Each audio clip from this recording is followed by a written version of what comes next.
10년 전 죽어가던 한 생명을 살렸을 뿐인데.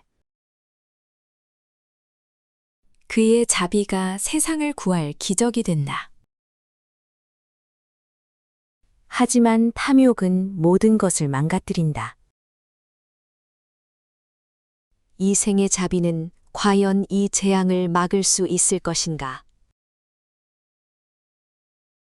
옛날 옛적 첩첩산중 깊은 골짜기에 글 읽는 소리만이 낭낭하게 울려 퍼지는 작은 초가집이 하나 있었습니다.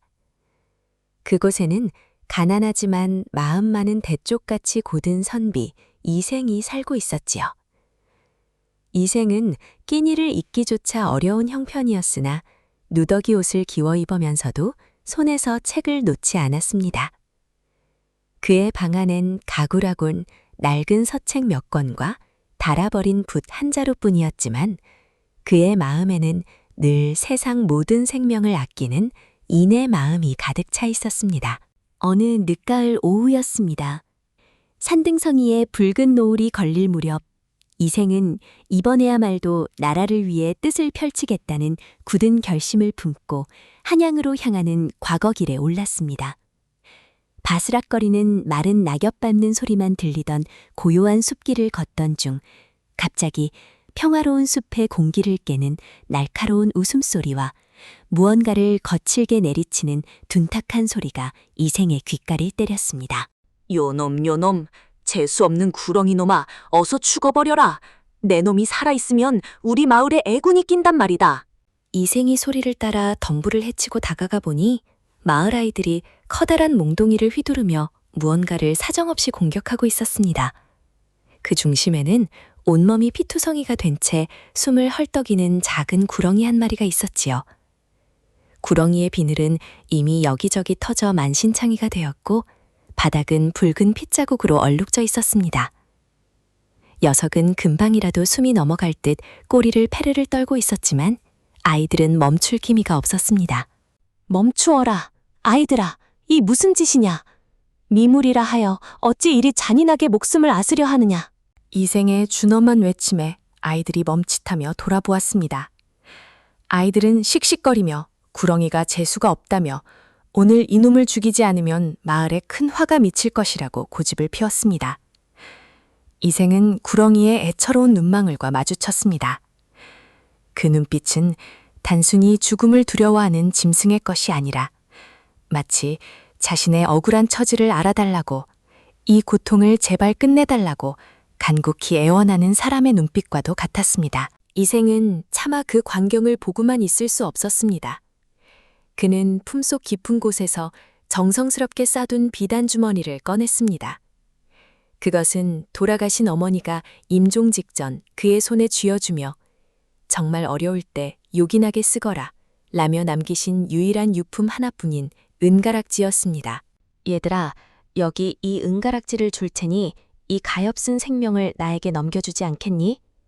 내 어머니께 가져다 드리면 좋은 선물이 될 거다. 그러니 제발 이 아이를 놓아주려무나. 아이들은 은가락지의 눈부신 광채에 눈이 휘둥그레져 서로 빼앗듯 받아들고는 이생의 마음이 변할까봐 산 아래로 허겁지겁 도망치듯 내려갔습니다. 사방이 다시 고요해진 숲속 혼자 남은 이생은 떨리는 손으로 상처 입은 구렁이를 조심스럽게 들어올렸습니다. 자신의 가장 소중한 유품을 내어주었음에도 그의 마음에는 일말의 후회도 없었습니다. 오히려 구렁이의 작은 심장박동이 손끝에 느껴지자 안도감이 몰려왔습니다. 그는 근처 냇가에서 맑은 물을 길어 구렁이의 상처를 정성껏 씻어주고 입고 있던 낡은 겉옷의 소매를 찢어 구렁이의 몸을 감싸주었습니다. 숲의 가장 깊고 따스한 햇볕이 드는 곳에 구렁이를 뉘어주며 이생은 나지막이 읊조렸습니다. 너도 나처럼 모진 세상을 살아가는구나. 내 비록 가진 것이 없어 어머니의 유품밖에 줄 것이 없었다만 부디 살아서 좋은 인연을 맺거라. 미천한 짐승이라도 생명은 하늘이 내린 법이니 결코 스스로를 포기하지 마라. 그날 이후 구렁이는 이생을 한번 지그시 바라보고는 숲속으로 자취를 감추었습니다. 이생은 비어버린 품속 주머니를 어루만지며 다시 한양을 향해 묵묵히, 그러나 한결 가벼워진 발걸음을 옮겼습니다. 시간은 강물처럼 쉼없이 흘러 어느덧 10년이라는 세월이 지났습니다. 이생은 그 사이 어진 아내를 맞아 가정을 꾸렸고 여전히 넉넉지 못한 형편이었지만 남을 돕는 정직한 삶을 지켜가고 있었습니다. 하지만 운명의 신은 이 착한 선비에게 가장 가혹한 시련을 내리기로 한 모양이었습니다. 마을에는 수년째 비 한 방울 내리지 않는 지독한 가뭄이 이어졌습니다. 논바닥은 거북등처럼 갈라져 먼지만 날렸고 먹을 것이 없어 나무 껍질을 벗겨 먹는 이들이 속출했습니다. 설상가상으로 마을 전체에 정체모를 괴질, 즉 역병까지 돌기 시작했습니다. 이생의 아내와 자식들 역시 예외는 아니었습니다. 굶주림으로 수척해진 몸에 병마까지 덮치자 그들은 하루하루 시들어가는 꽃처럼 누워 신음할 뿐이었습니다. 달빛조차 서늘하게 느껴지던 어느 깊은 밤, 이생은 차마 방 안에서 가족들의 고통스러운 신음소리를 듣지 못하고 마당 한 구석에 주저앉았습니다. 타들어가는 가슴을 쓸어내리며 그가 내뱉는 숨결마다 절망이 묻어났습니다. 하늘이시여, 정녕 공평하시다면 어찌 이리 가혹한 시련만을 주시나이까. 차라리 저의 목숨을 거두어 가시고 죄 없는 저 어린아이들과 아내만은 살려주소서. 눈물이 이생의 뺨을 타고 흘러내리던 그때였습니다. 맑았던 밤하늘에서 갑자기 신비로운 보랏빛 안개가 몽글몽글 피어오르더니 순식간에 마당 가득 차올랐습니다. 안개와 함께 코끝을 간지럽히는 향기로운 꽃내음이 퍼져나갔고 이생이 홀린 듯 고개를 들자 안개 속에서 고결한 자태를 지닌 한 여인이 천천히 걸어나오고 있었습니다. 그녀의 옷자락은 달빛을 받아 마치 용의 비늘처럼 은은하고 오묘한 빛을 내뿜고 있었지요. 선비님, 10년 전 그 숲길에서의 일을 기억하시옵니까? 이생은 넋을 잃고 그녀를 바라보았습니다. 여인은 부드러우면서도 단호한 목소리로 말을 이었습니다. 저는 10년 전 아이들의 매질 아래 목숨이 경각에 달렸을 때 선비님의 자비로운 손길로 구해졌던 그 구렁이입니다. 선비님이 내어주신 은가락지는 제 목숨이었고 구렁이를 향해 남겨주신 그 따뜻한 한마디는 제 도의 씨앗이 되었습니다. 저는 대정성에 감복하여 10년간 돌을 닦아 영물이 되었고 이제야 비로소 그 은혜를 갚으러 왔나이다. 여인은 소매자락에서 영롱하게 빛나는 작은 비단 주머니를 꺼내어 이생의 손바닥 위에 조심스레 올려놓았습니다. 그 안에는 보석처럼 단단하고 빛나는 씨앗 3개가 들어있었습니다. 이 씨앗들은 선비님이 뿌리신 자비가 맺은 결실입니다. 첫 번째는 황금의 씨앗, 두 번째는 생명의 씨앗, 그리고 마지막은 비밀의 씨앗입니다. 하지만 명심하십시오. 이 씨앗들은 각각 심어야 할 때와 장소가 따로 있습니다. 조급한 마음을 버리고 제가 드리는 당부를 꼭 지키셔야만 비로소 기적이 완성될 것입니다. 여인이 말을 마치자마자 보랏빛 안개는 서서히 걷혔고 여인의 모습도 신기루처럼 사라졌습니다. 이생은 잠시 꿈을 꾸었나 싶어 자신의 뺨을 만져보았지만 손안에 쥐어진 3개의 씨앗에서 전해지는 따스한 온기만은 결코 환상이 아니었습니다. 여인이 사라진 다음 날 아침, 이생은 여인의 말대로 첫 번째 황금의 씨앗을 마당 한가운데 정성껏 심었습니다. 땅에 묻고 흙을 덮은 지 불과 몇 초도 지나지 않아 땅이 파리를 떠루두머니 연녹색 새싹이 솟아올랐습니다. 새싹은 눈 깜짝할 사이에 줄기가 굵어지고 가지가 뻗어나가며 아름다운 나무로 자라났습니다. 그리고 가지마다 주먹만한 황금 열매들이 눈부신 빛을 내며 주렁주렁 매달렸습니다. 이생은 그 황금을 따서 시장으로 달려갔습니다. 그는 가장 먼저 곡식을 사서 마을의 배고픈 이들을 먹였고 먼 곳까지 가서 귀한 약재를 구해와 병든 이들에게 나누어 주었습니다. 이생은 결코 혼자만 부를 누리려 하지 않았습니다. 가난 때문에 집을 팔아야 했던 이웃들의 빚을 대신 갚아주고 고아들의 거처를 마련해 주었습니다. 마을에는 다시 웃음꽃이 피었고 이생의 집은 축복의 상징이 되었습니다. 하지만 밝은 빛이 있으면 어둠도 있는 법입니다. 이 소문은 인근 마을에서 고리대금업으로 악명 높던 탐욕스러운 박진사의 귀에까지 들어갔습니다. 욕심이 끝이 없던 박진사는 소문을 듣자마자 이생의 집으로 한달음에 달려왔습니다. 마당에 서 있는 황금나무를 직접 본 박진사는 입을 다물지 못하고 마른 침을 꿀꺽 삼켰습니다.